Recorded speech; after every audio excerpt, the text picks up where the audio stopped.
Ya, baik. Assalamualaikum warahmatullahi wabarakatuh. Before we start our agenda today, let's pray basmalah together. Bismillahirrahmanirrahim. Okay, this is our special event for my lecture. Jadi hari ini kita akan menggunakan bahasa Inggris. Tolong gunakan kesempatan ini untuk kalian bertanya dalam bahasa Inggris. Kalaupun kalian agak sulit nanti diskusinya dengan bahasa Inggris, silahkan gunakan AI. Tanyakan, saya mau bertanya tentang ini, tolong dibuatkan AI pertanyaannya. Because our topic today will be related about artificial intelligence and copyright. So today we have a special lecture from Germany. His name is Professor Dr. Stefan Kos. Is that right? Yeah, okay.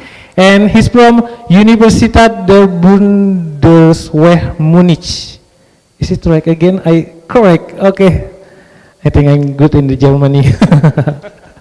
Okay, so without further ado, I will give the session to the Professor Stefan Kos. Time is yours. English one. Okay. Selamat pagi semuanya. Saya profesor di Bundeswehr University itu German Army.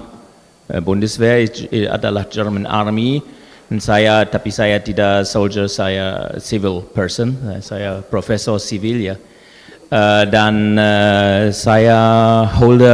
Saya punya chair of international business law dan private law.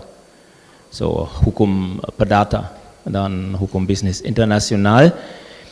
Saya sudah lama di Indonesia, saya datang ke Indonesia sudah hampir sejak 15 tahun di beberapa universitas seperti Universitas Erlangga, BINUS, Universitas Islam Riau, Hasanuddin, Untar, and so on and so on.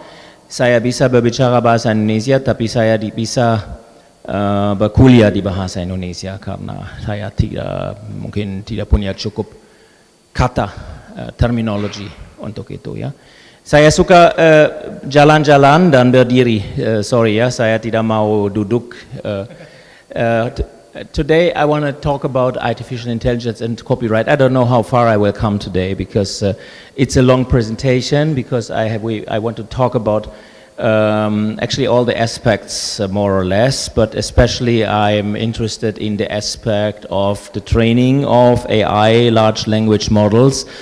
In which we have a lot of interesting new decisions international, but I also want to talk about something very basic of the private law. I want to talk about personification when we talk about AI as a copywriter, and that's fitting to my agenda in university because I always want you to understand that you should not learn your legal issues isolated in mata kulias. Yeah, so you have a lecture about AI, then only understand about that. You have lectures about data protection, only understand. You have lecture about consumer protection, only understand about that, and don't see the connection.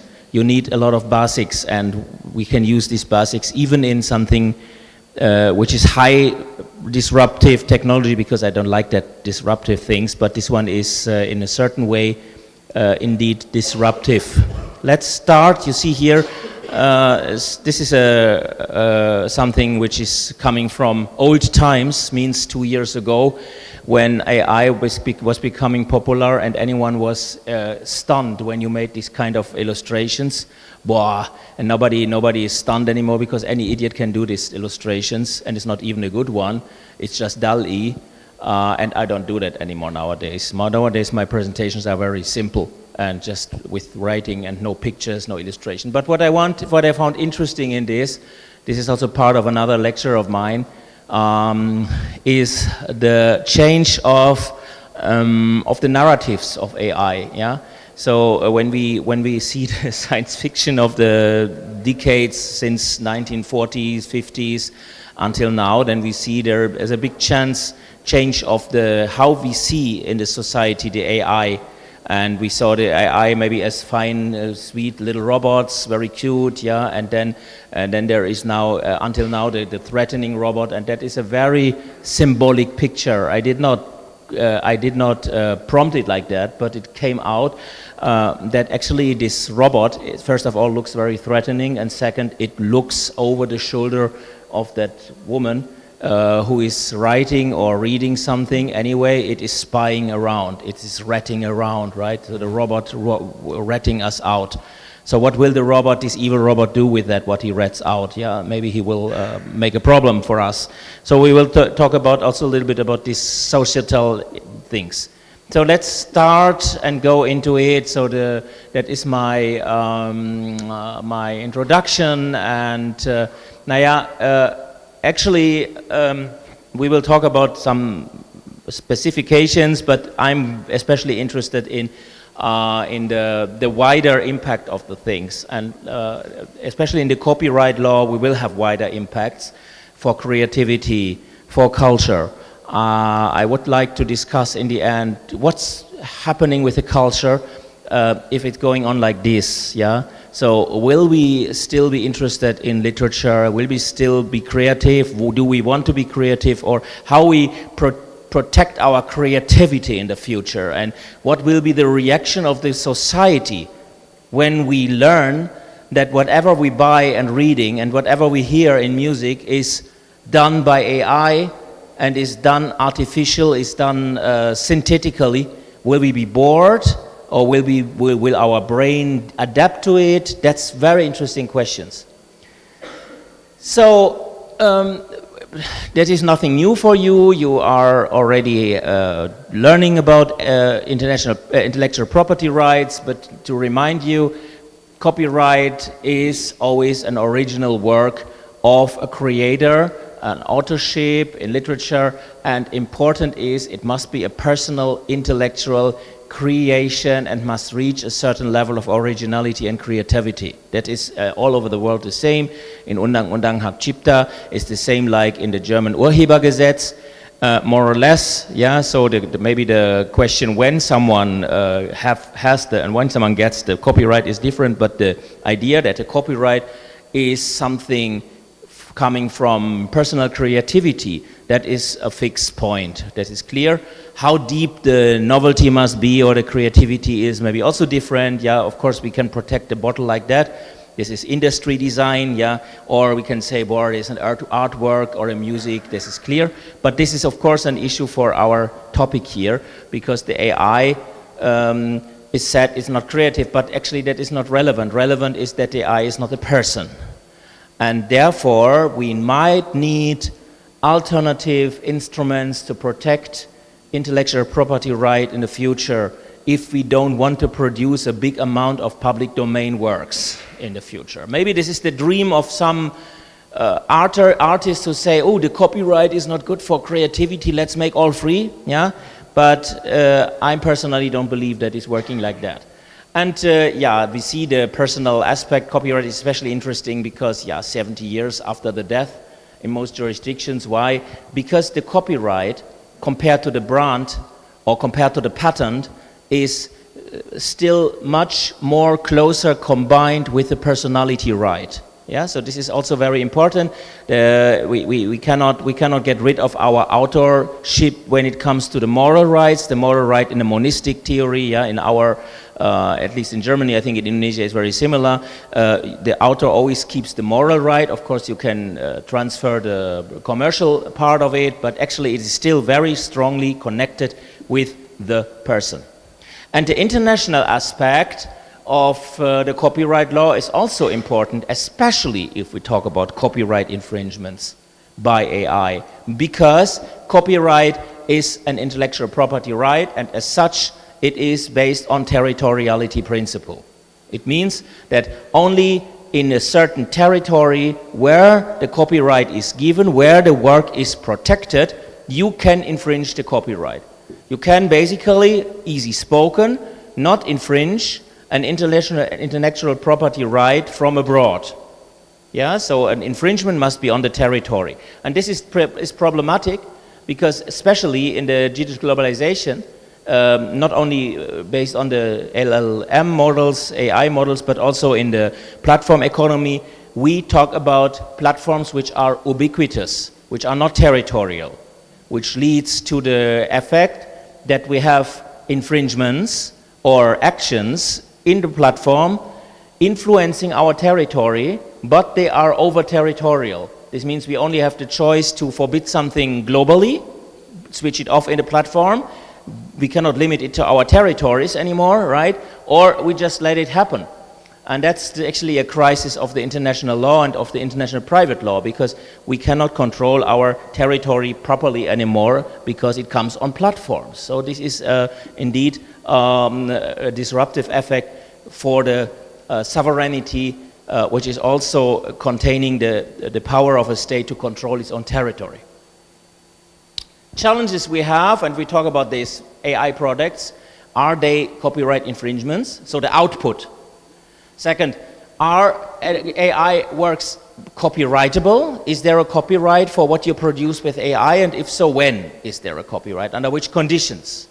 Then, if the copyright is granted, who is the author? Is you the author? Is the designer of the AI the author? Is the AI itself the author? And what happens with the use of copyrighted works as training data for AI? This is the input effect. And if this is all too fast for you, I recommend you to go to my ResearchGate. You find some papers on the AI, but especially you will have next month or over next month a book in Bahasa Indonesia about private law and AI. There's a full chapter about the copyright and the AI and the training of the AI in Bahasa Indonesia, but not yet on the market. It will be an ebook.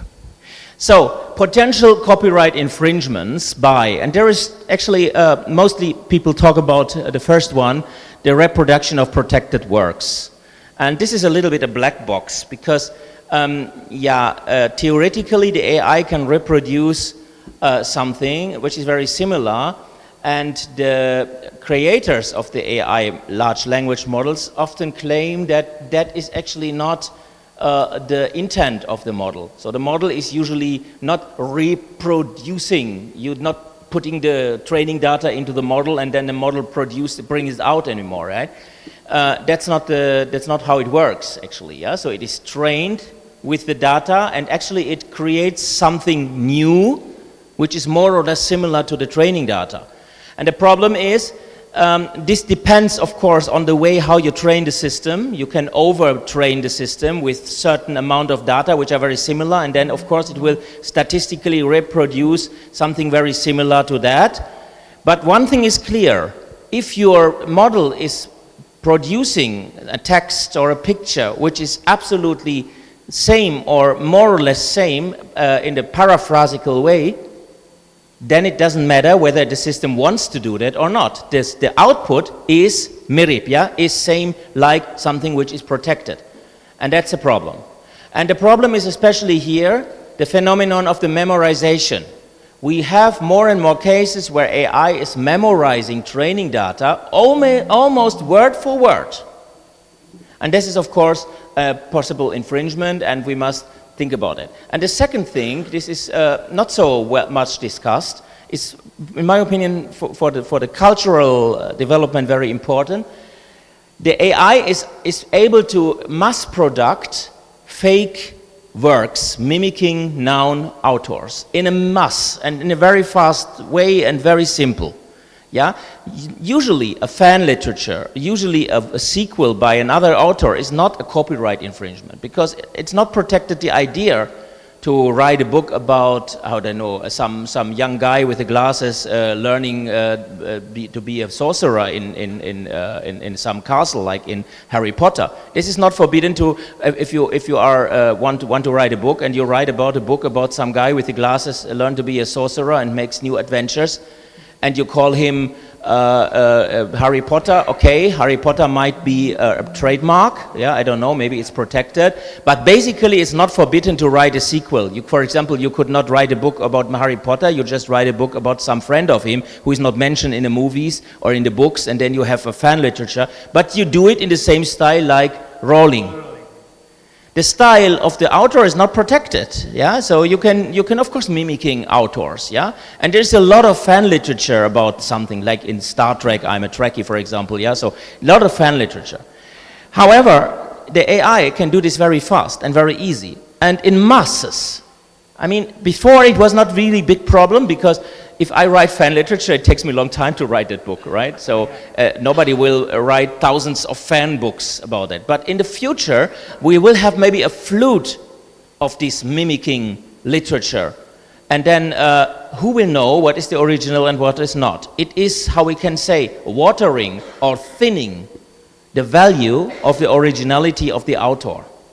And this is an aspect which is not yet integrated into the legal solutions. Yeah? So the copyright so far is not integrating that issue. It is one more aspect where I say maybe we must think about protection sui generis of its own kind due to novelties in the possible infringements which have an impact to the cultural development, to the incentive for authors, to the image value of authors, and so on and so on. So the classical concept of intellectual property rights, that we not protect ideas but only the work, is maybe coming to a limit here with the AI, and that's not so much discussed so far. The training of AI system is the first issue we have here, the first problem, right? Because when we make the training, then we scrape often text from the internet and use it. Usually there is the scraping, then the training data will be put into a data bank. The data bank is processed, is cured, is refined, and then this data bank is used for the training of the model. Now, the storing in this data bank is a temporary storing of the data, and storing means we multiply the data. Yeah, so actually this is the first copyright relative act. Whether it's forbidden or not must be discussed, but actually we store data, and this is a big amount of data, and we must think about, is this actually allowed? Well, the infringement act is there because the data are stored and therefore multiplied. Don't be wrong. The storing is technically not in the system. So the system later, when the system comes to the market, is not containing one-to-one this file which is used for the training. However, the training data bank already is a storing. The second question after that is about the system which is already trained and coming to the market. Is there also a storing? And as we can say, okay, there is sometimes memorizing. However, physically the data are not in the model, but somehow the model is memorizing the data. Some say the training data are somehow stored in the model too. So some say this is actually already a permanent storing, because the model is able to work with the data. It's something like you read a book, but you don't copy it and you don't write it down, but you read it and you have an extremely good memory, and then in 20 years you write that book again. Something like that. It's not physically in your brain, and that is a problem. So, talking about the infringement act, it is only forbidden, of course, if there is no exception for the use. So if you are allowed to store the data in the training, then it's not an infringement which leads to legal consequences. And we discuss here about text and data mining exemptions, fair use principles, and so on. So the question is it fair use in the sense of the US law, and in China they discuss it under the aspect of the fair use, in Indonesia also they discuss it under the aspect, or is it part of the text and data mining exceptions of the European Union law? And the key cases we want to discuss is the New York Times versus OpenAI, Microsoft Getty Images, and German case, very new, Robert Kneschke case. So the legal qualification is temporary copy making. Temporary copy making.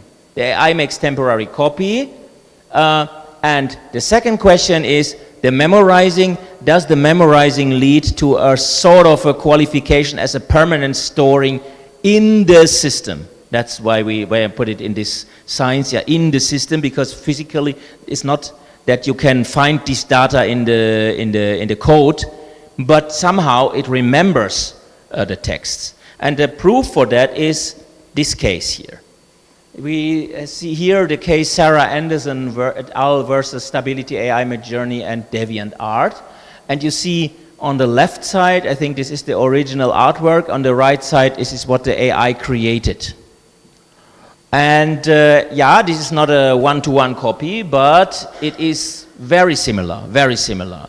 I would say if that is a written work, and you make a written work after my paper and put some differences in it, this is the typical student plagiarism by just using the original work and then writing the sentence a little bit and like this and different and like this. We call it paraphrasing plagiarism. Paraphrasing plagiarism. It's a big issue, right? Paraphrasing, especially with the AI, yeah? You can paraphrase everything, put the work in it and say to tell the AI, make a new text about it, paraphrasing around, something like that. So, however, we could also say, yeah, okay, there are ideas, right? So white birds, okay, there's an owl, there's an eagle, and there's an angel, and so, however, it's quite close, actually, right? So of course, the artist was starting a lawsuit in 23 in California, claiming that their copyrighted works were unauthorized use in the training data by the AI models of Stability AI, Midjourney, and DeviantArt. And the question is, and this is interesting, yeah, it's, the plaintiffs describe it as a 21st century collage tool. So you take items or aspects of the original work and put it together in something new but very similar. The question is, what does it do with the position of the artist in the world, right? In the artwork market, yeah? What does it do with that if anyone can do this? And why I should be creative in the future if the AI can create it so easy? So it is actually indeed a problem also of watering or thinning the position of the artwork in the original, in the market for art. New York Times and OpenAI and Microsoft is an interesting case filed by New York Times against OpenAI because the AI in this was trained with articles of the New York Times. So this is the input issue. Is it allowed to train the system with the original data, or is it already an infringement of the copyright, or is it fair use? And the interesting additional aspect here is the copyright, is the competition law aspect, yeah? Because they train their system with these articles, and then someone can use the AI to create the news article. This means he doesn't have to buy the New York Times anymore. Someone used a free model and just creates the news and the article. And in this case, the AI was reproducing the article from the New York Times word by word. Absolutely same, almost same. There may be some words changed, but absolutely same the rest. So absolutely one-to-one. So AI system output is a problem for the competition situation of the New York Times, because actually the AI is becoming a direct concurrent for the news journal for the journal publishers, yeah, because people will not buy the New York Times anymore, just use the AI. So this is a question and of the fair use, and the fair use is actually not the right way if you destroy markets for the copyright owner. And that is for me one of the most important points. You destroy the basis of the creativity and also the incentive for the publisher to publish something innovative. So in Getty Images versus Stability AI, very similar aspect. They say, okay, these outputs, which are synthetic images, reproduce substantial part of the protected works and bear also the Getty brand marks. This is a competition for the original artwork. So the output aspect here is the problem. Two new cases. I did not elaborate it much, but this is much discussed, relatively new case from 2025, the Anthropic case. training an AI model on copyrighted books can be considered fair use as long as the books were legally obtained.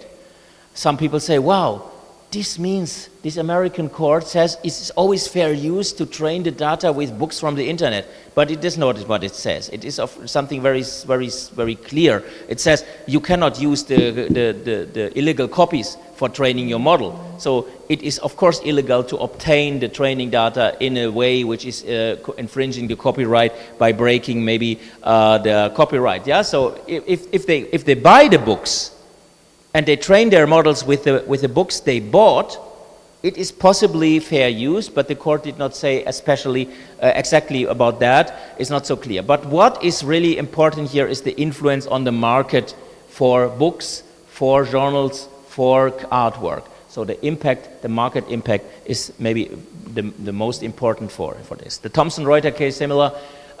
Training of AI models by an AI company through unauthorized use of copyrighted materials is not fair use if the use is not transformative and if the use affects the value and potential market for the copyright law. So see, transformative or not transformative, this is the question for the fair use in the US law.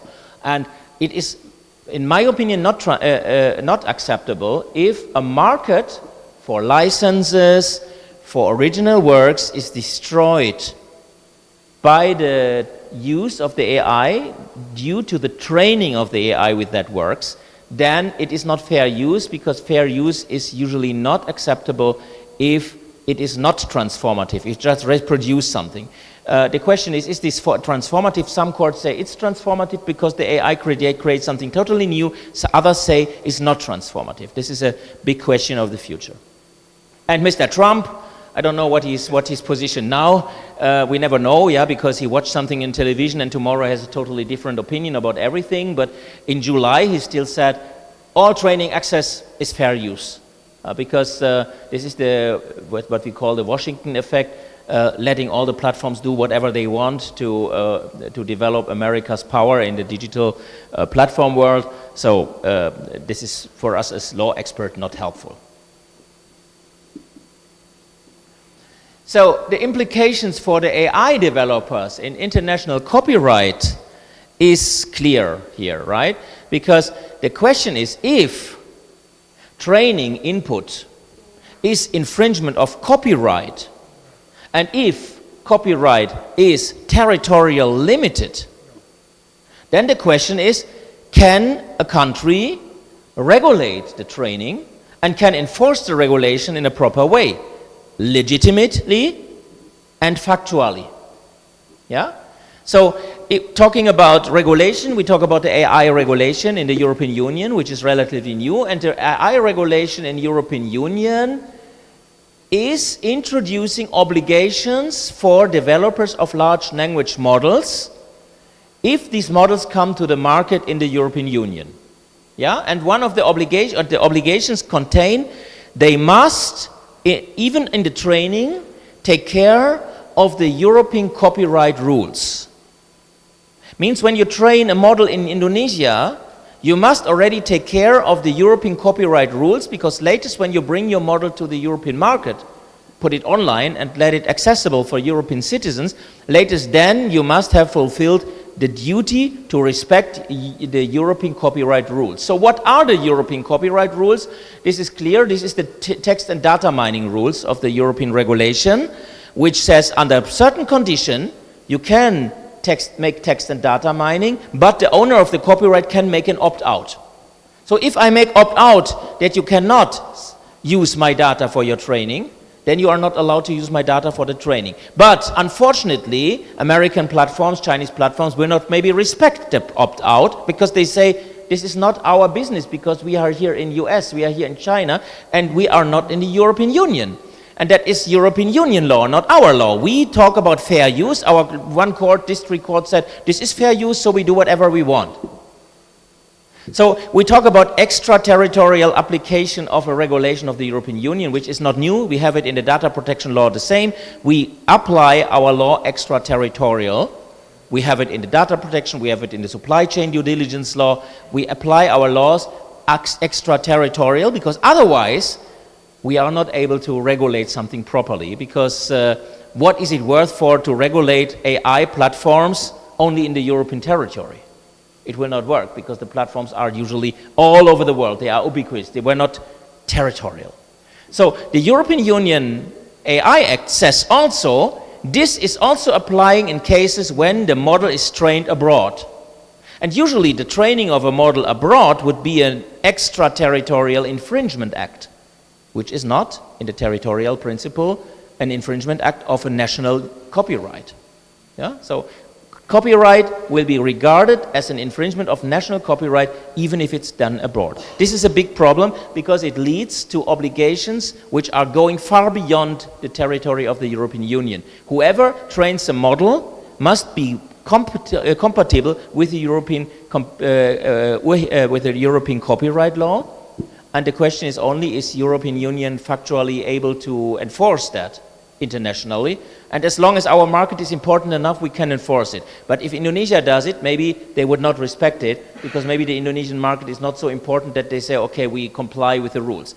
That's why Indonesia maybe used to copy the data protection law of European Union, because there is already the basis, it's already almost enforceable, because usually the big companies are respecting that. So Indonesia has also a respected data protection law. Something similar will happen in the regulation of AI. Now, the text and data mining exceptions of the European Union is, for especially the 4 of the DSM directive, it means allows reproduction for TDM, text data mining purpose, if the user has lawful access. So illegally obtained cannot. Raises issues on scope, especially commercial context. So we don't know yet totally clearly whether that is applicable to AI, because the DSM directive was coming before we thought about AI. It is pre-AI. So we might apply it to AI, but it's not so sure. We must wait for decision of the European Union High Court whether that is applicable to AI training or not. There are limitations. The right holders can opt out, and there is something similar for the scientific use of text and data mining, which is of course especially important for universities, but there also, if it can be used commercially, actually that is problematic. Yeah? In Indonesia, we have no specific TDM provisions, as I know, so not so discussed here. And this was the case where it came the first time up in Germany, is the case of a district court of Hamburg from 2024. The decision was in September 27, 24. And Mr. Kneschke is a photographer. And he put his photo to the website Big Stock. And in Big Stock, it is not allowed to use automatized program to scrape the data and to collect the data from it. So it's actually not legally obtained, right? Now, the Lion is a association, which is non-profit association.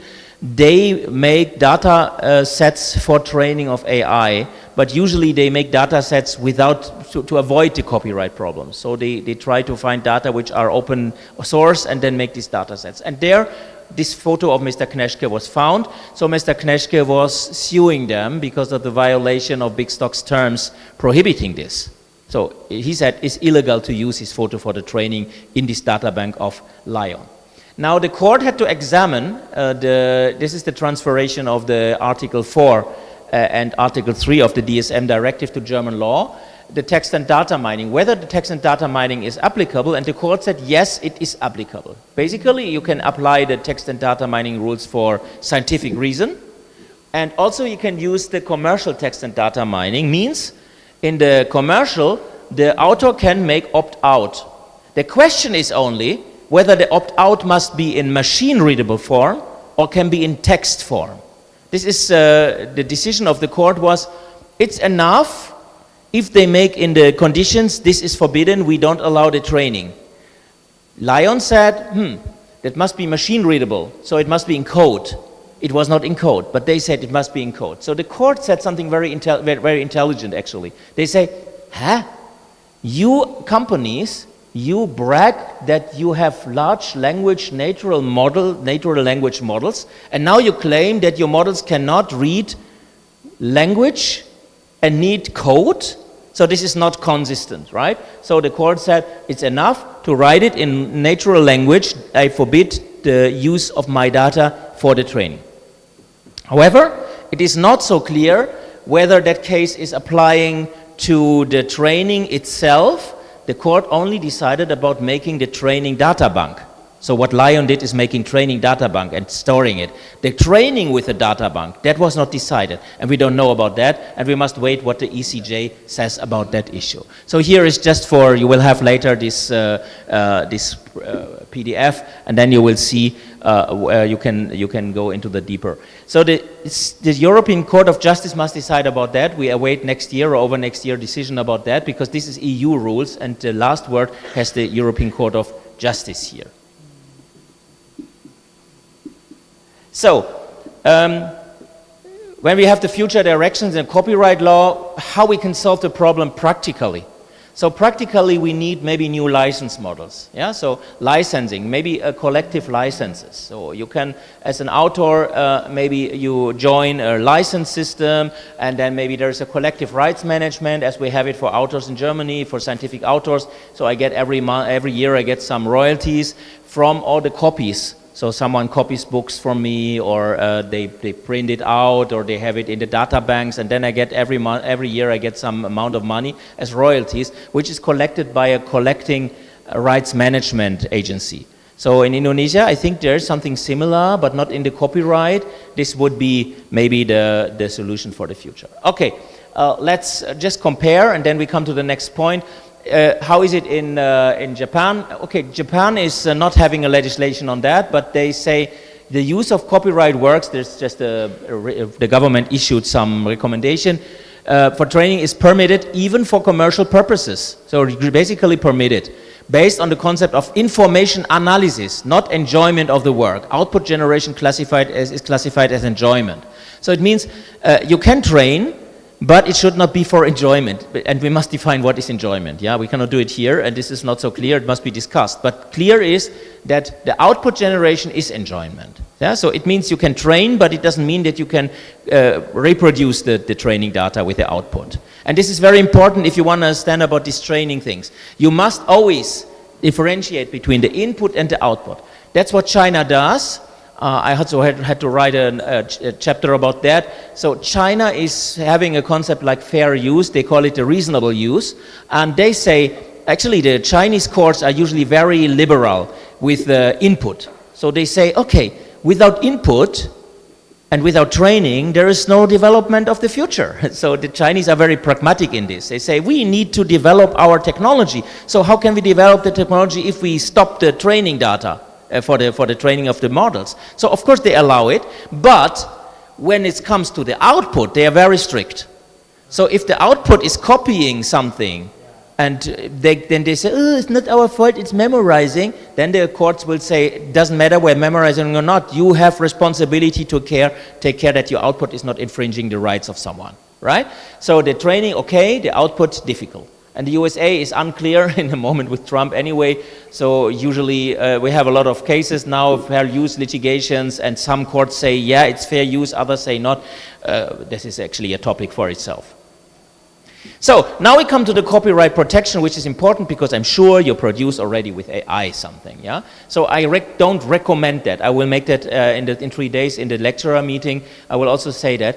I don't recommend you to produce texts with the AI. I recommend you to make structures. I recommend you to analyze text. I recommend you to write boring parts like methods or summaries or so, but I don't recommend you to write full blocks of the text, because then you will have a big text and you don't have references, and then later you must put the references in, and that is mostly, sorry, I'm direct bullshit.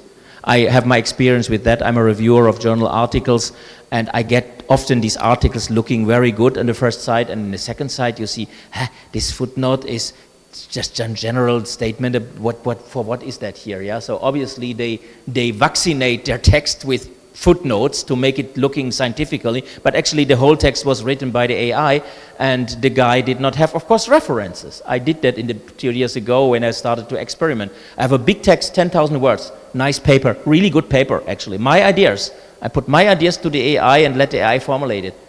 You know, it's not published, yeah, because I'm too lazy to take the 10,000 words and put footnotes into it. So this is problem. So the criteria for the protection, whether it's protected or not, is the level, how much you use the AI. I'm not belonging to the guys who say if you use AI anyway, then you have not protectable work or it's not creative work. You can use the AI, and I encourage you to use the AI. But it depends on how much creativity, human creativity and human involvement you have in your text. Yeah? So I don't know how long this issue will be. It is possible that in 5 years nobody will talk about that anymore, because my personal opinion is the making of texts is absolutely irrelevant, yeah, in the future. In the future we will only talk about transfer of knowledge. Nobody will read papers anymore from the beginning until end. I don't do that anymore. I don't have the time. I let the AI analyze the paper, and then I check out whether it's important for me or not, and then I ask the AI, where do I find a statement about that or that, and the AI does it, and then I check it out whether it's true and read the parts, or maybe I read only the paper which is relevant. All the rest of the papers, I'm not taking the time to read it through to check out whether it's something relevant for me. Yeah? So nobody will read papers. So for what we should make so much effort to make nice papers? Papers are not creativity, actually. We have a lot of papers which are absolutely not creative and boring, and it's just always the same. It's just because someone must produce scopus, and then writing something irrelevant paper more. Yeah? For what we should read that, and for what we should write it. Important is we have an idea and we put the idea into it. So if I give the AI the idea, I have the following idea, I write it down, and the AI is formulating that idea. This is still my idea. It is still creativity, even if the wording comes from the AI. But the wording is something irrelevant in the future. Yeah, at least for scientific literature. So they said significant human intervention must be assessed. And that is not so easy, because we must know how much intervention is necessary to make it creative and make it copyrightable. This is problematic, because if the AI is just a tool of the human creator, there's no problem. If the AI is just making all the design decisions, it's a problem, because then it's just not creative, it's not human work. And this is not copyrightable, at least not under our copyright as we have it. And if we have both, then it depends on the degree of attributability to the human. And that assessment for courts will be difficult, because you cannot prove it. I cannot prove already whether you use AI or not. But I can prove that it's a bad paper, because the footnote's not fitting, it's not consistent. One paper write about, this is an empirical study about experts in court procedures, and there was no empiric in it, yeah? Because he wanted to make empiric, and there was a lot of blah, blah, blah, and empiric here, empiric there, but where is the empiric, yeah? For empiric, you must do your study. And this is not creative, it's obviously just AI. And this is difficult to prove. So this is a bad paper, so I reject the paper because it's a bad paper, but I don't write in my review, this is written by AI, so I reject it. Happens, but will not happen long anymore, because nobody can anyway prove it. Yeah, it's true. I mean, how you want to disqualify a student because of AI work? How you want to disqualify him? You cannot prove. Yet you have scanners, but the scanners say 100% AI when I take a text from 1985. And they say AI created sometimes. And sometimes the scanners don't find it and say it's human when I bring an AI text. So it's not provable. So we need maybe other approaches, and one approach might be the approach of the British copyright law, the UK copyright law, also I think they have that in New Zealand, but not in Australia, is the protection of machine products. So if you use an equipment which you invest in, and which is your equipment, and you use this equipment and the equipment is producing something, then you have a computer generated work, and that one is protected. You don't have a moral right, but you have a economical protection of the work. The background is, of course, investment. Investment gives you the right to exploit the fruits of your investment. And actually, we can maybe find take this concept and use it in the AI production. Can AI be an author? Yeah, this is the general question of the civil law, right? So, because is AI a legal subject or not? We cannot go too much into the deep, but basically we have two concepts. Yeah, we have the concept of pragmatism, Yeah, why is a foundation a legal subject? Yeah, so is there any reason? So, of course, I can say, well, look, these bottles here, right? Bottles, people usually don't treat them good, right? They scratch them and throw them away, and I don't know what they do with that. So let's say we have a stupid legislator, and he says Article 1 of the Undang-Undang Perlindungan Botol says, botol adalah legal person. Yeah? So, stupid, right? But you can do it. The legislator's wish. Is the discretion of the legislator. We call it the fiction theory. We do the fiction, this item is a legal person. So if you say a foundation should be a legal person because it's practical to have a foundation, then we say foundation is a legal person. So it's written in the foundation law. Yeah, what is a foundation? It's a money. it's an amount of money using for some purpose. If we say we have an association, is it a legal person? We can say, okay, it's practical. A group of people want to have one purpose together and they put money and effort together. Let's make them a person. Yeah? Foundation theory, the fiction of a legal person. Or we say reality theories where we need a pre-legal reality. So we say, for example, some association is a legal person because it contains of people. And these people have all a mind and a wish and they want to work together. So actually the law must acknowledge this humanistic basis of the association. And if we talk about animals, this one here, maybe some of you knew him. This one is Naruto. Naruto was suing the photographer doing this, putting this equipment into the forest, and Naruto made the selfie. Actually, not Naruto sued them, but PETA. So this is this organization which is protecting animals, and they lost the case because Naruto is not a legal person. But he could be a legal person, even with the humanistic background, if we say, okay, let's see, these monkeys are very similar to people. They can suffer, they can have wishes, right? They can, so like that, if you see that. Then you can say, okay, parallel to human, let's make reality theory and let's make it a legal person. However, when we talk about the AI, this is difficult, right? Because the AI has nothing which is similar to human. A part of one thing, and I found a Chinese article about that, I really like that. One Chinese article deducted that from the Marxist-Leninist theory, very interesting, where and talking about the communicative. And there is one author in the German legal sociology named Teubner. And Teubner was already in the 70s, 80s talking about the social background for personification based on communication. On sociological communication processes. And if we say AI is interacting with human in a human-like way, yeah, then we can say, okay, and they are participating in human communication process, and that gives them a legal basis for making a legal person. However, this is not yet really clear whether we will have that.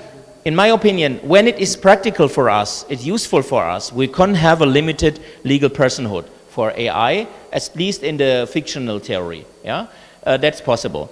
If we say, okay, we want AI making contracts, and when we say, okay, we want interacting AI, yeah, then we can say it's practical. Pragmatically, let's make it a legal person, at least limited legal person. Yeah? Of course, it cannot marry or so, but it can have a capacity maybe to give legal will and legal intent. However, that would be very disruptive, because legal intent in the contract law is based on personality, right? Because on the private autonomy, and the private autonomy is something which is based on freedom, and AI is not free. I mean, read Jean-Paul Sartre, read the existentialist, yeah, AI cannot choose. So it's not free. So this is very problematic. So the current framework is not really protecting the purely AI protected work, and we can also not say the AI is a copy author.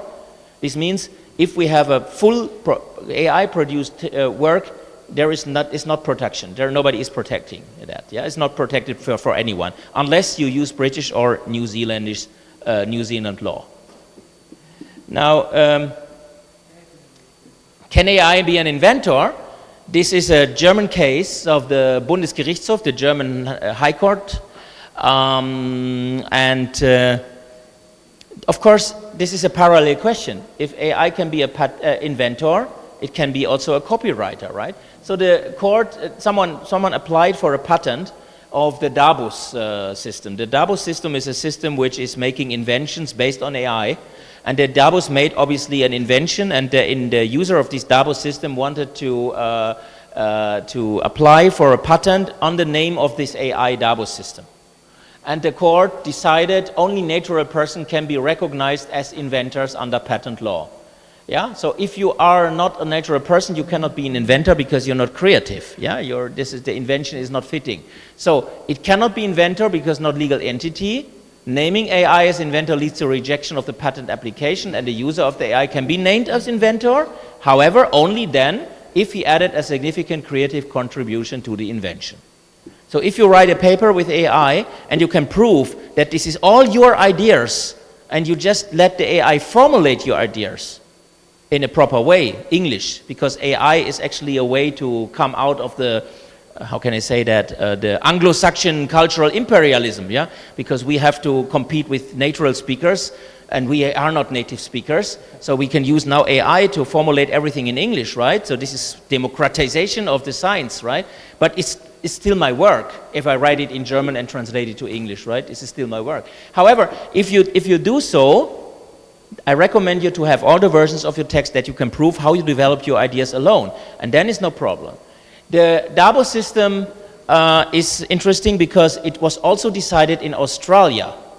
And in Australia, one part of the Australian, I think this is the Federal Court of Australia, one judge decided about that. Later the court rejected that again. But first one judge said, well, the inventor, the AI can be. AI can be an inventor.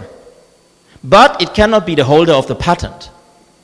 This is very interesting because then when this preliminary decision came out, anyone said, see, Australia decided that AI is a legal person. But Australia did not decide that it is a legal person. Australia separates the quality as an inventor from the quality of the holder of the patent, because Australia says there's a difference between inventor and the patentee owner. The entity is responsible for the inventive step. That is the inventor. Okay, the AI can do that. But the owner of the patent must be a natural person or a legal entity. Means there is no legal entity of the AI. The entity is still the human or the company, but not the AI. But AI can be an inventor, can be named as inventor. This is more a moral thing. And I really love the text of this judge, yeah. When he, the last one is this one. This one is wonderful, right? Much of the Commission's argument descended into dictionary definitions of inventor, but more is required of me than mere resort to old millennium usages of that word. If words are only pictures of ideas upon paper, and so on, and then I need to grapple with the underlying idea, recognizing the evolving nature of patentable inventions and their creators. We are both created and create. Why cannot our own creations also create? This is wonderful, right? This is a typical Anglo-Saxon prosa. Yeah, I really love it. However, it is not saying AI is a legal person. The question is why they did that like this, yeah? This is clearly a systematic difference between Australia and continental system. So maybe Australia was a little bit influenced by this machine production, like in the British law. So in the British law, also the machine creates something, right? And the owner of the machine is the owner of the machine product. So, let's go to the last, the ethical and cultural implications of AI-generated works. What is the impact on our society and our culture and our creativity? Actually, as we have a mass production of texts, which are better than everything someone can write, maybe, yeah. So at least from the form. We have a flood of texts, of pictures. Nobody is really interested in that anymore, and I predict that we all will be very bored. Yeah, and this is from all this. So we have a lot of AI created text and people will not like it anymore. So I already click away when I have TikTok and I see these extremely perfect people singing songs like this. And I found a new app for me, so I wrote an article about a partner university, some poem, and then when I was younger I wrote also a lot of poem, very dark poems, so like horror or thing, and then I made heavy metal music about it. So I gave that poem to that app, and the app was making professional heavy metal music, Bavarian music, heavy metal, polka, classic, and that all in seconds. And that shows us how cheap our culture was actually before, right? So what is this pop culture, how cheap were the production if the AI can make that in seconds. But will I be interested in that anymore? So I deleted the app already, yeah, because I'm not interested in this artificial music anymore. So what I mean is, with the boringness, with the boredom of the people, of the society, maybe the society will go to a different direction. I call it the retrocultural reaction. Now, this one is a mechanical watch. I mean, why I wear a mechanical watch? Why I don't wear a cheap quartz watch or Apple watch, which is more accurate and more practical? Why a mechanical watch? I mean, this is a cheap one, but there are people buying a mechanical watch. I mean, look to your parliament, there is people wearing watches for $40,000 or $50,000, which are mechanical and not accurate. Why? Because people like the retro. People like the nostalgia. People like vinyl music. They don't like MP3. They like vinyl. They buy old-fashioned, this table for the music. They like mechanics. They like antiques. They like old designs. Yeah, vintage. So, in my opinion, we have two ways how we develop our future of the culture. One way is the dystopy. Or let's say the dystopy is we don't care about creativity anymore. Anyone can do everything, yeah? So we don't buy anything anymore, we don't need to buy anything, we don't watch Netflix, we will create our own movie in 3D, and then some AI will produce our movie and nobody will need actors anymore. Leonardo DiCaprio is done, yeah? We don't need it anymore. Some say, I found one paper in German who said, this is democratization of the cultural industry. Because before, to have a good painting in your house cost money. And you had to buy it in galleries. But now, anyone can make that. I can make my own art very easy. But how valuable is it in the human mind? How valuable is something which is so easy to get? In our mind, in our psychology, right? We only value what costs money. You value education in Indonesia because you can afford the education. It's expensive, so you value it more than my students in Germany who can study for free. If you can get it for free, it's not valuable. If you must pay for it, it's valuable, right? So I don't care about this idea about this is cultural democratization and finally we are free from copyrights and finally everyone can do it and we don't need any knowledge and any skills anymore to make that. I think this is not good. The second one is, yeah, we end just with that. Yeah, so we don't care. We just consume this. Our brains will be poorer. Like when I was 15, 16, I got my first home computer. It was a Commodore 64, and we also had calculators, and nobody would calculate in the head anymore. I mean, I was learning all these methods to calculate on the paper, everything, but to be honest, since decades I didn't use that anymore. So now I'm interested again because my daughter goes to school, but I must learn it again, because for what? Everywhere I have a calculator, right? And I have it in my phone, I have it there, and so maybe we can show that students who use AI for creating texts, they already have a different activity in the brain. So the brain is already getting flatter. This is, in my opinion, the second. And the third one, I hope, is this cultural reaction. So the people say, "Ooh, it's so boring. I don't want this artificial and synthetic things anymore. I want the right one, written by people." But imagine what that means. It means someone must sell that. Everything in our capitalistic system can be sold and can be bought, right? But you must pay for it. So the people who can really write books without the help of AI, or can really compose music and can really make the creativity, they need skills, and there will not be so many left. So they will hire these people and pay them high money, much money, for producing the real artwork, the real culture. And that you can buy if you are rich. So this is all the different than cultural democratization. The rich people will have the good things, and the other one will consume the bullshit from the AI. Yeah, so the poor people, this is the consumption. This is, in my opinion, possible, like that it happens, and I already see that I read more classics. So we will go more to the classic back, yeah, we'll read more paper, the literature from before 2020 maybe, and also the old classics.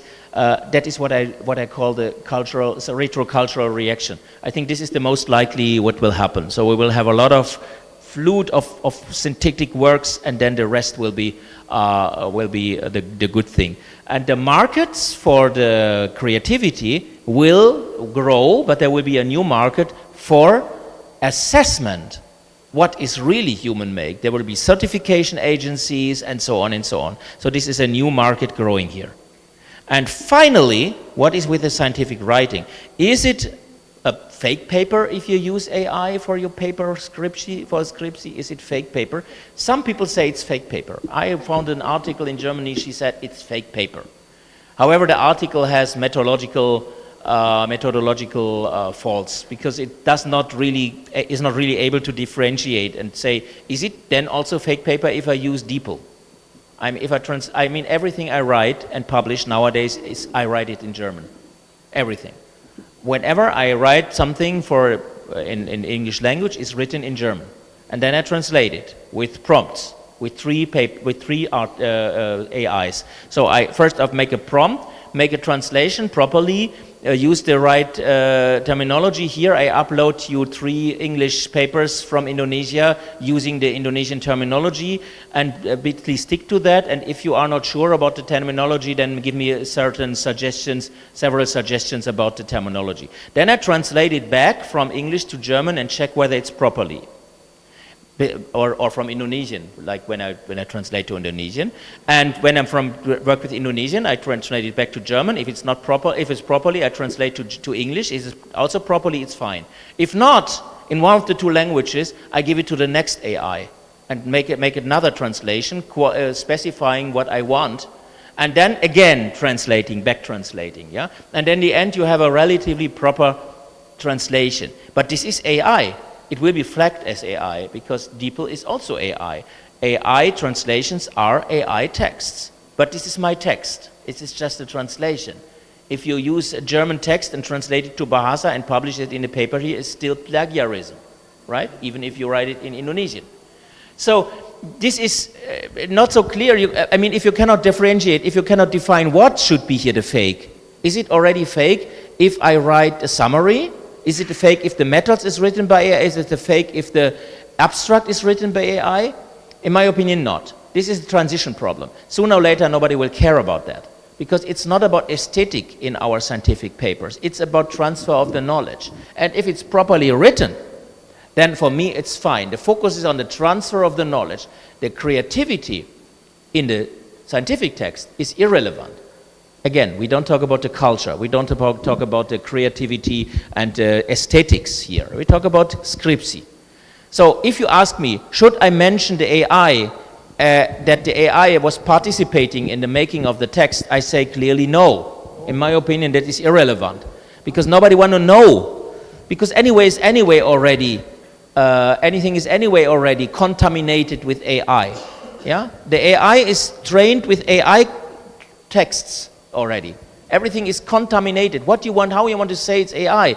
Nobody is so stupid anymore to just use text with navigating. I did that. There is one paper of me also the first. Yeah, but we said we use the AI to check out the option how we can do that. Yeah, navigating, pivotal. I didn't even know the word before. Pivotal. Yeah, or it is necessary to clarify that this is the typical AI. Blah blah blah.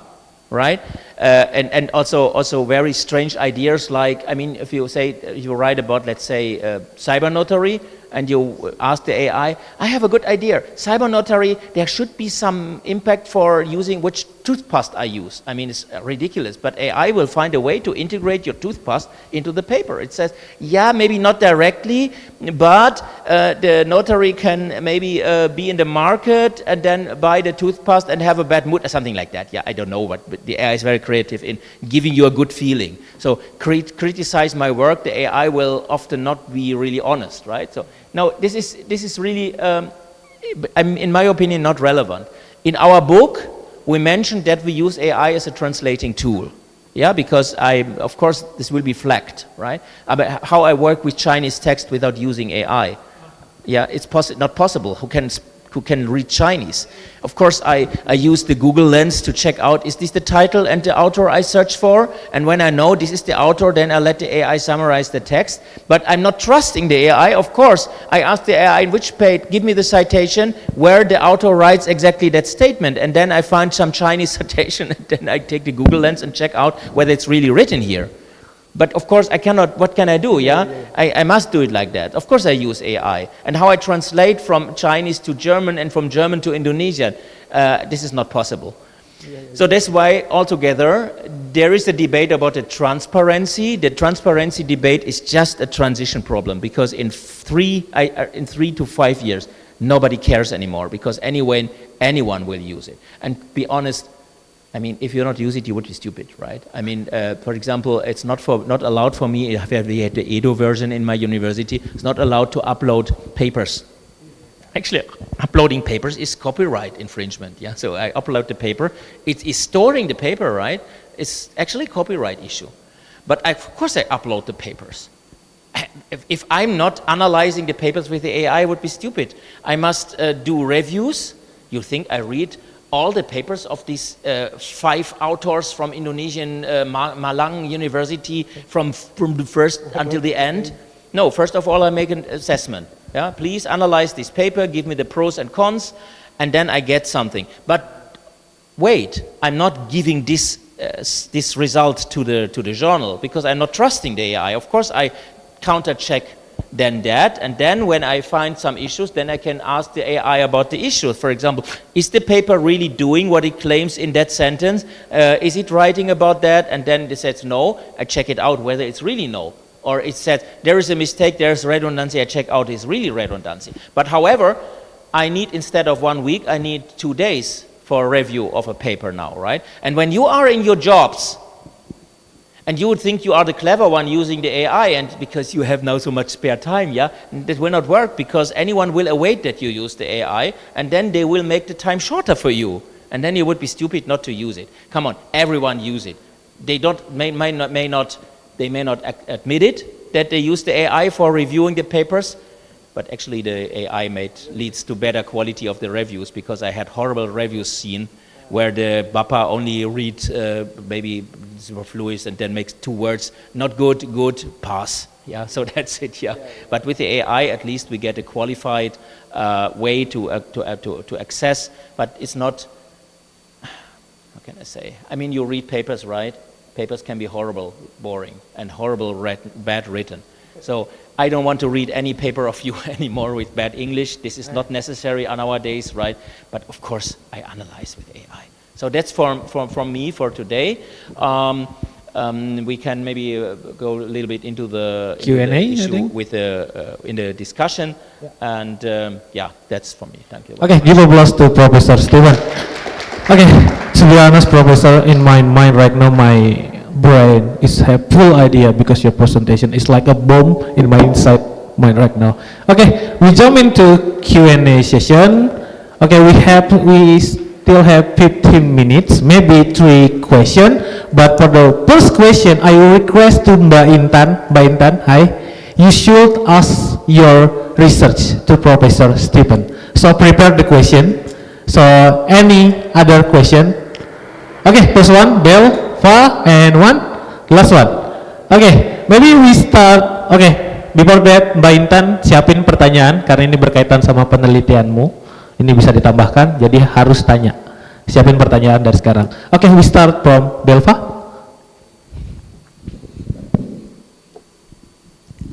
Guten Morgen, Stefan. So my name is Belva.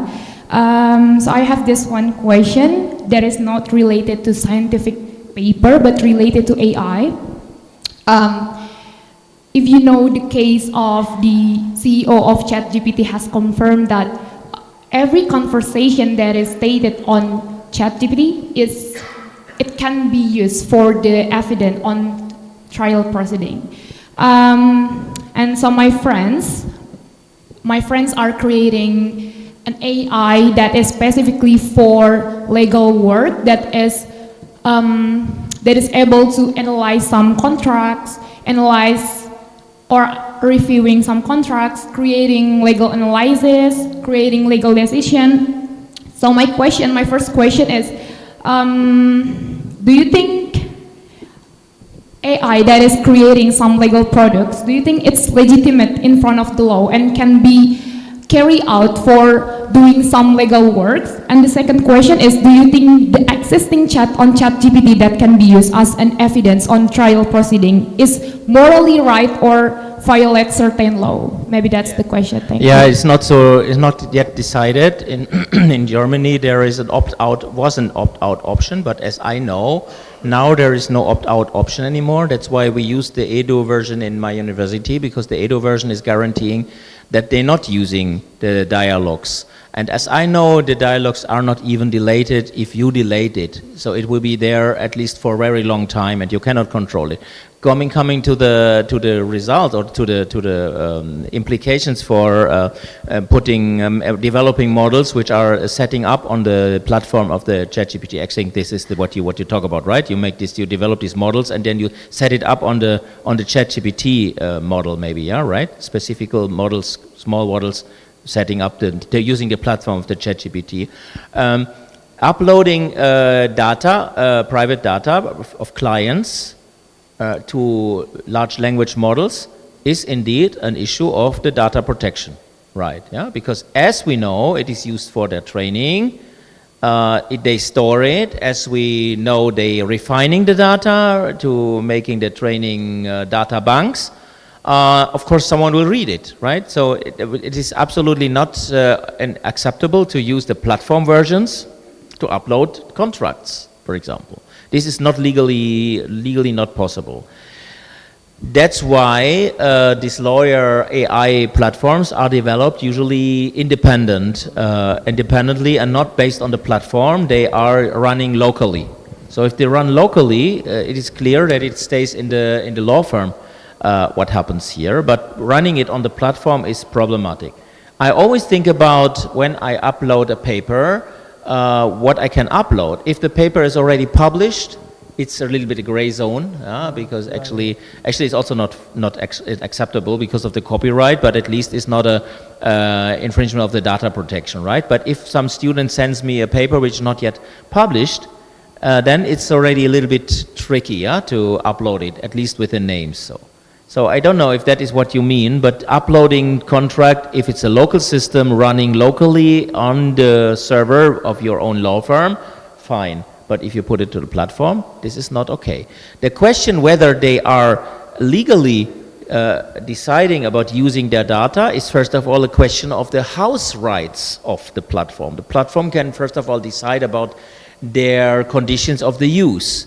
And if I agree with the use of the platform, and the platform says, whenever you use our platform, you agree with that your things are used for training, and there is clear information about it and there's a transparency about it, then it's your own responsibility if you use the platform. We are not like this, that we can say that ChatGPT is an essential facility and we need to use it and we have no choice. Like, for example, in the cookies, sometimes we can say, okay, I must agree with the cookie because otherwise I cannot really access important pages, right? So this is a different thing. You can still decide not to use it. In Europe, in the European Union, for example, Meta was doing that with Instagram. They say when you use Instagram and you upload photo, all the photos will be used for the training of their system, for the picture system of Meta. And there is opt-out. If you actively opt out until a certain time limit, until a certain deadline, they are not able to use your pictures. I opted out in time, but many people didn't know and did not opt out. as I remember, the first German court decided that that is legitimate, that there is a deadline and you have the time for opting out, and if you not opt out in time, that they can use this data which you upload here. So in my opinion, my answer is basically it's not totally forbidden to use the dialogues and data for their training, because it's their system. Yeah, they can decide, and you can decide not to use their system. Data protection law is involved, and it must be defined for what purpose, and the training purpose is one of the defined purposes in the General Data Protection Regulation and also in Undang-Undang Pelindungan Data Pribadi. You can subsumize it under one of the 6 purposes, clear definition of the purpose, yeah, limited or also scientific reason, because it's some define the training of the AI system also as a scientific reason. China, as I mentioned, defines it as a development thing. We must use it. So otherwise we cannot do that. So it's fair use because it's good for the people of China to develop these systems, right? So anyone have to give the data for training. Of course, the approach in individualistic systems is different, but basically you cannot say it's strictly forbidden if there is a clear agreement of the user.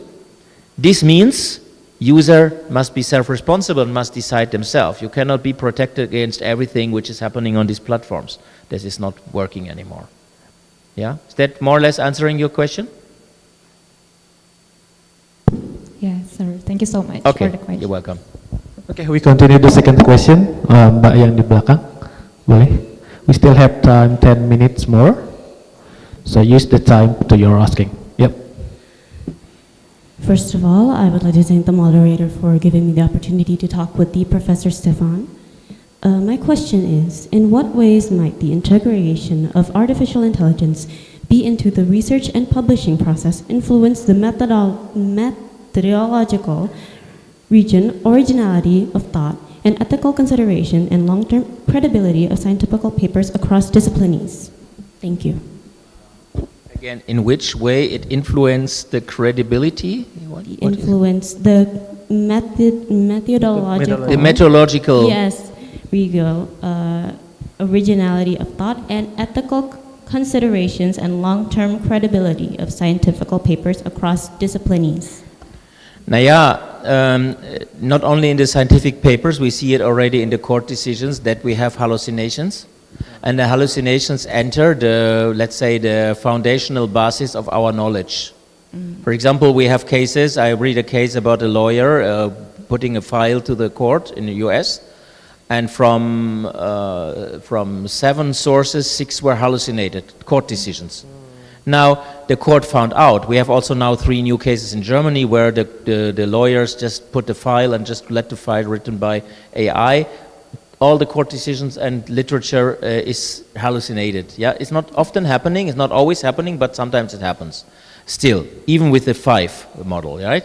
So, I mean, in this case, the courts find out, but what if the court, I mean, America has case law, and what if the court is too lazy to check all the references and then writes a decision based on this file, and then that decision is published, and then the next court used this decision as a preliminary decision for another decision, and then it is over the next decades published and integrates the hallucination in our legal system, because in the US the courts make the law, so the AI hallucination is changing the law actively by hallucination. And something similar happens with scientific papers.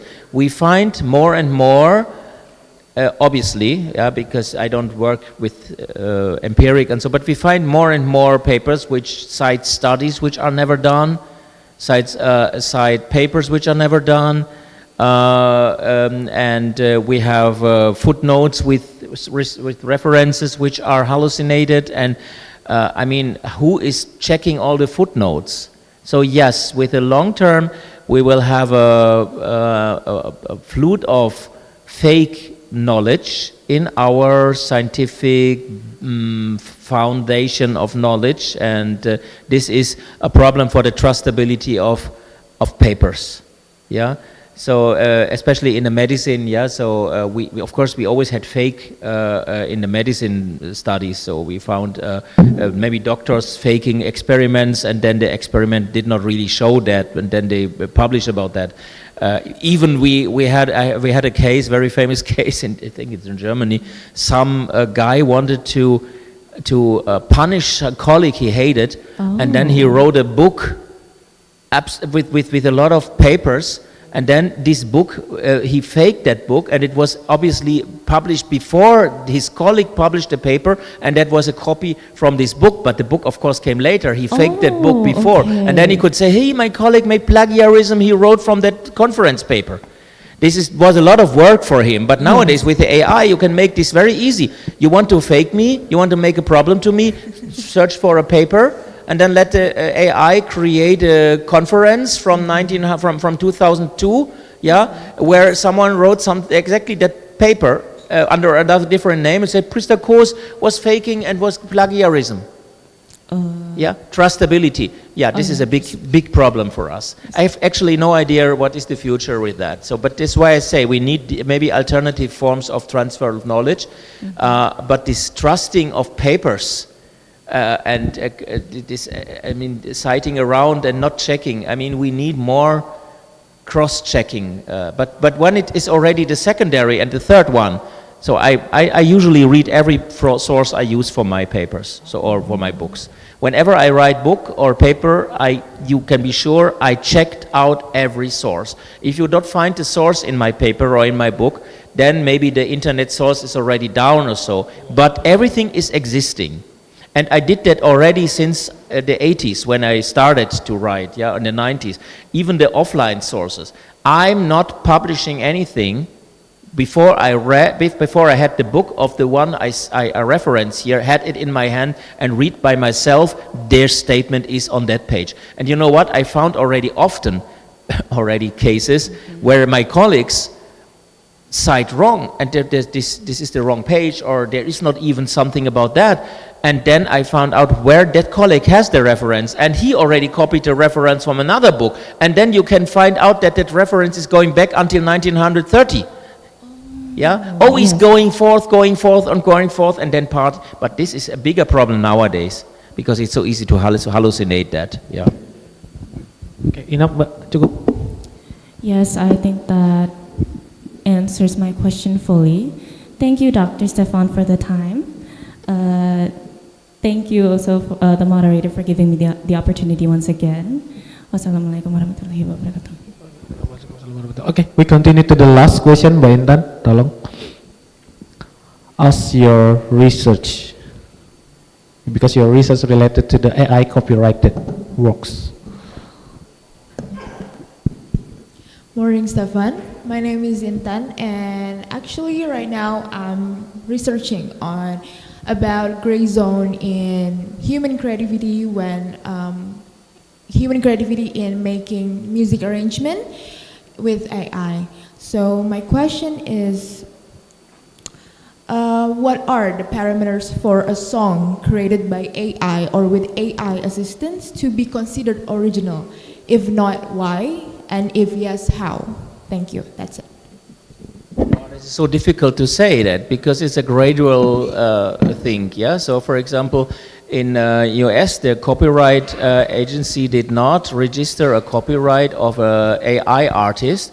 She prompted around and make pictures because the copyright agency said this is just you let the instrument do it yourself. I mean, this is not creative. Yeah. She said, but it's creative because I said I want a picture about.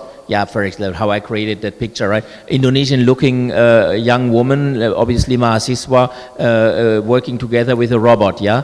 But actually the creative decision was made by the AI, not by me, yeah? So just having the idea that there could be some person and the robot is disturbing in reading, this is not really copyrightable because the work is done by the tool.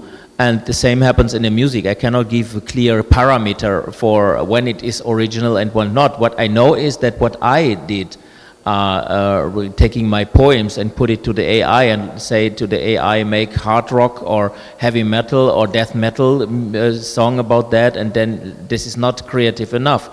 I am allowed to publish that because the license of the app allows me that, but actually is not protected, yeah, because where is the creativity here? But of course, if I create a melody, so you can also sing, for example, into that app. So I create a melody, I sing that melody, and then make clear statements about the arrangement. Then I use the AI rather as a tool. Because of course I cannot have an orchestra at home, yeah. So I can invite an orchestra to play that for me and show me how it sounds, or I can tell the AI, so this is, should be like this, and there should be trumpets, and there should be violin, and they're full of melody I want, and then the arrangement should be a little bit like a choral, and maybe I give even the notes of it, yeah. And let it arrange it and make a suggestion what is missing here, where's the pepper of the food, right? Then it's creative. So it is depending on the grade of how you involve. Again, I reject to say that my paper is a fake paper if I have my paper and then I get an idea. For example, in this paper about what you find in my ResearchGate, navigating the impact of ChatGPT in legal education. This is written, there are some blogs written by AI indeed, yeah? So is this paper now copyrightable, or is it AI? Is it creative, or is it AI? It is of course creative, because each part which was written, even the parts which were formulated by the AI, was processed, cured, changed by me. Sometimes I change the sentences, sometimes I change words, and contains my creative ideas, yeah? And for example, in one part I write, I have the following idea. When we are going on like this, then maybe we need international intellectual property rights sui generis. We must protect in the future maybe more the idea instead of the work. And so please make a suggestion where I can integrate it into my paper, and then make a formulation suggestion. Often I don't like the formulations of the AI, yeah, because it's typical American blah blah blah, and then often I prompt the AI already, write like me, or write like a German researcher would write, yeah. Make it without too much talky, yeah, and don't make this. Often the AI is very enthusiastic, right?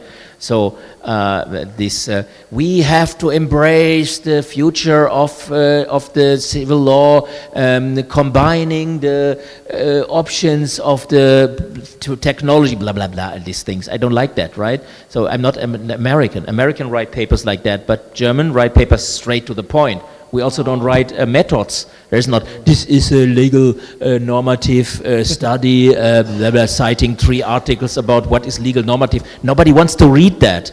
If I give a paper to the publisher, which is more than 5 pages, they send it back. They said, shorten it. We don't want to read methods and here the next summary and then this one and then method here, method there. And you are so formalistic in Indonesia. So of course you will prompt it in this way.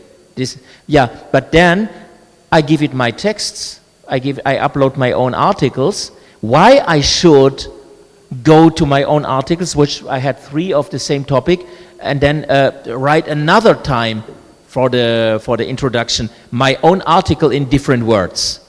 Why I cannot let the AI paraphrase it? This is still my work. So this is the parameter, yeah? So as long as you have your idea in it, it doesn't matter whether mechanically the AI was formulating some parts or making some music, part of the music, or give you some idea. Of course it can be influenced, it can be inspired. Yeah, you can also give me ideas and then allow, can I use your idea in my paper? Yes, of course. Is it my paper or is it your paper? It's still my paper because I processed the idea, right? So that's what I say. When you work like that, in papers or music making, it is very important that you can prove how much is your influence in the making, in the incremental making of the text or of the work. You cannot prove it if you throw away all the versions or if you overwrite all the versions in your hard disk. I have, of my AI book, for example, I have around 30 versions from the beginning for 1 year ago until now, 30 versions. every text incrementally written. I have all the dialects of the AI stored. So I can show that I made an incremental working process using this AI as a tool and not replacing my own ideas, creativity, work by a mechanical tool. Because this kind of work is absolutely nonsense what it makes, right? So, and any idiot can, of course, take my papers and write a paper. Or you have an idea about growing roses? Do you know how to grow roses? Maybe not. Let's find some text in the internet about growing roses, feed the AI and say, write me a good article about growing roses. This is not your text, right? This is not creativity. You exploit others. But I exploit not others if I give the AI my idea, integrate it in a good part and give me a suggestion how to formulate it so it is consistent with the style of the article. This is what is the problem here, right? Nobody will care about that in the future. But I cannot give you rules for that, yeah? It's a gradual process. But I recommend you to find that from this US copyright agency, because they made a assessment about why this is not creative, why they say it's just the pencil or the pen, or when it is creative. Maybe there is a more differentiation about that. Thank you so much, Stephen. Okay, thank you. Because the time is over, we didn't have any time to Q&A session.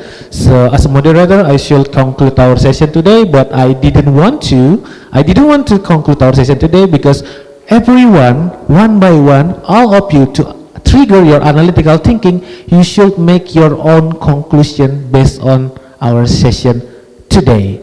So thank you very much, Professor Stephen, your wonderful presentation. Maybe after we ended our session today, we should take a groupie picture together. So let's end it. Setelah ini akan ada sesi foto bersama setelah saya akhiri. So let's end it our session today by pray hamdalah together. Alhamdulillahirabbil alamin. Wabillahi taufiq wal hidayah. Wassalamualaikum warahmatullahi wabarakatuh.